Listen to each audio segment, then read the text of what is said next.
प्रधानमंत्री नरेंद्र मोदी ने आंध्र प्रदेश के कुर्नूल में विभिन्न विकास परियोजनाओं का शुभारंभ किया। जनसभा को संबोधित करते हुए आंध्र प्रदेश के गवर्नर एस अब्दुल नजीर जी, यहां के लोकप्रिय और कर्मठ मुख्यमंत्री श्री चंद्रबाबू नायडू जी, केंद्रीय मंत्री के राममोहन नायडू जी, चंद्रशेखर पम्मसानी जी, भूपति राजू श्रीनिवास वर्मा जी, उप मुख्यमंत्री पवन कल्याण जी, राज्य सरकार में मंत्री नारा लोकेश जी, अन्य सभी मंत्रीगण, BJP state president PVN Madhav ji, सभी सांसद, विधायकगण और विशाल संख्या में हमें आशीर्वाद देने के लिए आए हुए बहनों और भाइयों, सबसे पहले मैं अहोबिलम के भगवान नरसिंह स्वामी और महानंदी के श्री महानंदीश्वर स्वामी को प्रणाम करता हूं। मैं मंत्रालय के गुरु श्री राघवेंद्र स्वामी से भी हम सभी के लिए आशीर्वाद मांगता हूं। साथियों, द्वादश ज्योतिर्लिंग स्तोत्रम के पाठ में आता है, सौराष्ट्रे सोमनाथम च श्रीशैले मल्लिकार्जुनम,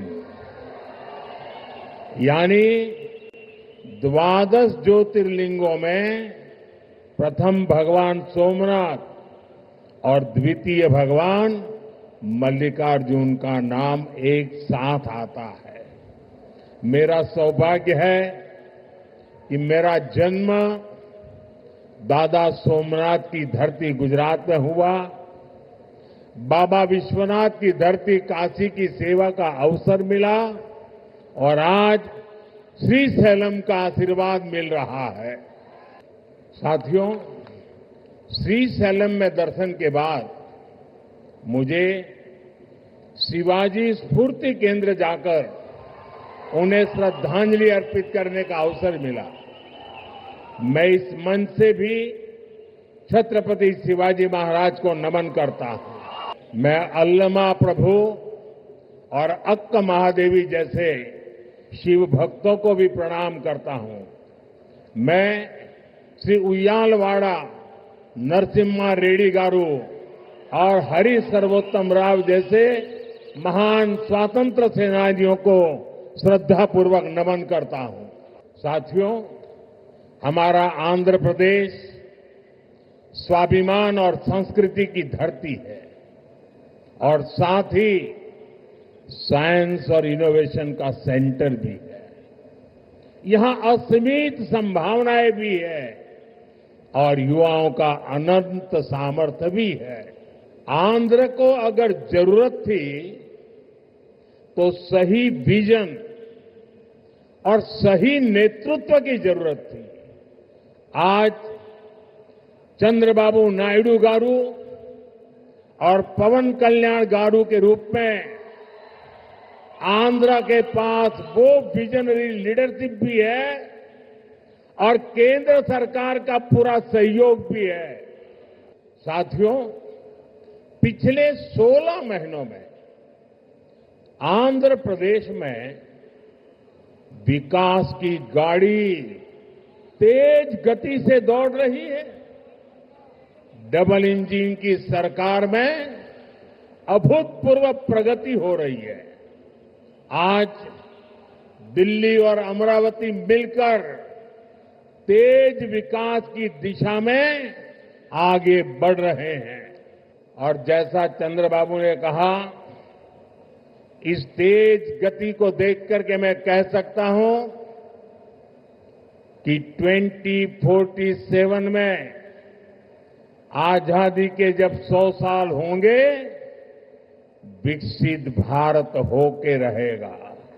अभी बाबू ने बहुत ही भावना के साथ अपने विचारों को व्यक्त किया, लेकिन मैं विश्वास से कहता हूं कि 21वीं सदी हिंदुस्तान की सदी होने वाली है।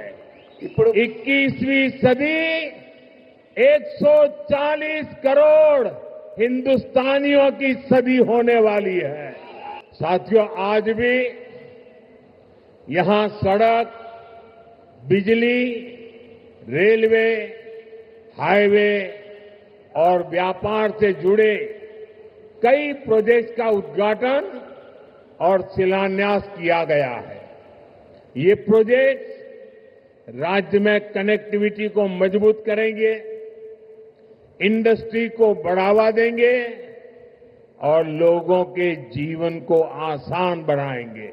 इन परियोजनाओं से कर्नूल और आसपास के इलाकों को बहुत फायदा मिलेगा। मैं इन परियोजनाओं के लिए राज्य के सभी लोगों को बधाई देता हूं। साथियों, किसी भी देश और राज्य विकास के लिए एनर्जी सिक्योरिटी बहुत जरूरी है। आज यहां बिजली के क्षेत्र में अराउंड 3000 करोड़ रुपीस का ट्रांसमिशन प्रोजेक्ट शुरू हुआ है। इससे देश की एनर्जी कैपेसिटी और बढ़ेगी। साथियों, तेज विकास के बीच हमें पुरानी स्थितियों को भी भूलना नहीं है। 11 साल पहले जब केंद्र में कांग्रेस सरकार थी, तब प्रति व्यक्ति इलेक्ट्रिसिटी की खपत औसतन 1000 यूनिट से भी कम थी। तब देश को ब्लैकआउट जैसी चुनौतियों का भी सामना करना पड़ता था। हमारे गांवों में बिजली का खंभा भी नहीं लगा था। आज क्लीन एनर्जी से लेकर देश के टोटल एनर्जी प्रोडक्शन तक भारत हर क्षेत्र में नए रिकॉर्ड बना रहा है। आज देश के हर गांव तक बिजली पहुंच चुकी है। प्रति व्यक्ति इलेक्ट्रिसिटी का इस्तेमाल बढ़कर 1400 यूनिट हो गया है। इंडस्ट्री से लेकर हाउस होल्ड तक सबको पर्याप्त बिजली मिल रही है। साथियों, देश की इस एनर्जी रिवॉल्यूशन का एक बड़ा केंद्र हमारा आंध्र प्रदेश है। चंद्रबाबू के नेतृत्व में आज यहां श्रीकाकुलम से अनुगुल तक नेचुरल गैस पाइपलाइन प्रोजेक्ट शुरू हुआ है। ये पाइपलाइन लगभग 15 लाख घरों को गैस सप्लाई देगी। आज चित्तूर में एलपीजी बॉटलिंग प्लांट शुरू हुआ है। ये प्लांट रोजाना 20,000 सिलेंडर भरने की क्षमता रखता है। इससे लोकल ट्रांसपोर्ट और स्टोरेज सेक्टर में जॉब बढ़ेगी, युवाओं को नए अवसर मिलेंगे।